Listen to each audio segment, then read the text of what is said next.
Bad girl make you wine to the bass, nah, nah. Welcome to my channel, guys. Thanks for coming. Wagwan. So guys, this video is part 2 to my coming to Japan story time. So if you haven't seen it, please check it out, guys. Yeah, that's how I came to Japan. So I went to Beijing, then from Beijing I went to Tokyo. And guys, upon entering Tokyo, it was so pleasant, guys. Like, the airport is so cool. So I came through Narita International Airport, and I made sure that I sorted out with immigration to get my residence card, because this is something that I would have needed being a resident of Japan. Also, it shows that I'm an instructor as well. So I sorted that out, and then I took a bus from Narita Airport to the closest bus station to where I live. And my company was so helpful that they sent a coordinator. Well, the coordinator was already waiting there, guys, for me. And she took me to where my apartment would be, took me to buy food, and she showed me around a little. Now, guys, remember that I was already late. Guys, like I said, I missed training. So like, even though I didn't go to that training, they still had a training for me. So I was the only one at my trainings.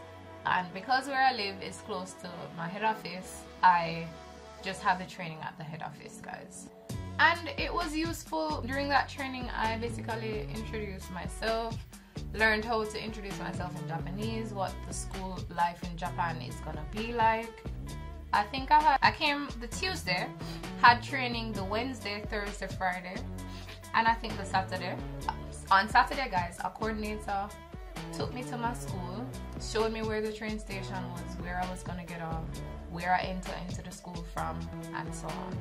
They were really helpful, guys. And then after that, I got back home.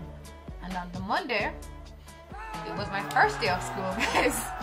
No, I take the train to school, but the first day of school, a coordinator also came with me to school, showed me where I would put my shoes, because guys, in Japan you have inside shoes different from outside shoes. So everyone has to change their shoes before coming inside. So they showed me like where I would put my stuff and where my desk was. Yeah, guys, and they introduced me to the principal, and then they introduced me to the teachers. So my first day of school wasn't the actual first day of school. So it was a little different from what a first day of school is. Now, because I've been in Japan 2 years, I know what that is like. So I'm just gonna tell you about what my first day was. Basically, all the students stood there, all the teachers stood there, and I just went up and did a small introduction in Japanese, which I had practiced from training. That went okay, it wasn't too much. Then I had my first class, guys, and I was extremely nervous.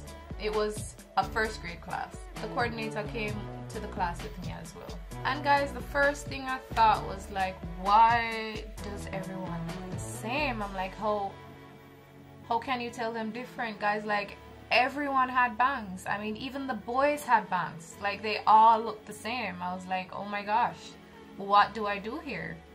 You know? Guys, it took me about a month to realize that these people, they don't look the same. But it took me that long. It was like, why is it so quiet? Like, why is everyone sitting that way? I'm like, why is everyone wearing the same color shoes? Then I'm like, why is everyone wearing the same exact shoes? Then I was like, why do they all look alike? I'm like, oh my gosh. Yeah, guys, I was very nervous. But your first day of school is just going to be like giving your self-introduction, and I already prepared a PowerPoint, which made it so easy for me to do, you know? No, guys, on the first day of school, this is what will happen the first week of school. First day of school, only the first graders are going to come to school because they're new, and you're going to introduce yourselves to them. They're going to have a little meeting thing. So you're not going to have any classes that day. The second day of school, everyone comes, and here you're gonna introduce yourself to everyone again, you know? And even though the other students already knew me, when the new teachers were doing their introductions, the principal forgot to like call my name, and I was like, okay, I can live with that, you know? But then the other teachers were like reminding him. I'm like, what are you doing? It's okay. But he ended up calling me to do an introduction, and I was just like, yoroshiku onegaishimasu. Like, that's all I said. Yeah, I did not do an introduction. I'm sorry. I was like, thanks for forgetting me, you know, because I already knew the students and I had already introduced myself to the first graders. But on the third day, the parents come, guys, and here you have to introduce yourself to the parents again. So like, everyone was there doing their introductions. I usually say, watashi no namae wa Monique Martel desu, which is my name is Monique Martel. And everyone was saying like teachers are saying Monique Martel tomo shimasu, which means I am called Monique Martel. So guys, I heard them saying this. At this point in time, I didn't really know what that was. I was like, tomo shimasu? That sounds cool. I decided, alright, I'm gonna give this thing a try. So I was like, Monique Martel tomo imasu. So guys, it sounds the same. You maybe think it's the same, it's not. So tomo shimasu is like I'm called blah blah blah. Tomo imasu is like I think. So I'm like Monique Martel, I think, you know.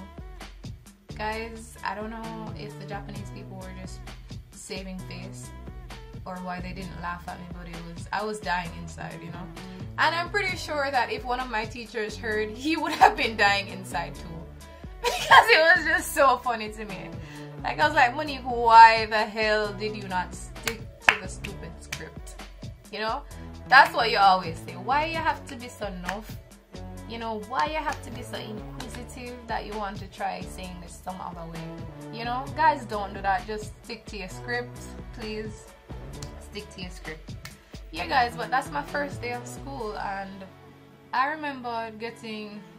And the coordinator stayed with me the entire day. He even had lunch with me. So everyone in Japan has kyoshoku. I mean, if you want to cook your own food to school, you can do that. Nobody's forcing you, but they don't have canteens or vending machines, so you only eat. The only thing you can eat if you didn't bring something from your house is kyoshoku, which is like school lunch, where everyone eats the same things. So it comes in some like trays. A group of persons would share out equal amounts for everyone, and this happens in every classroom, guys. So everyone is eating the same exact thing, guys, and the students can't bring snacks to school. Real strict.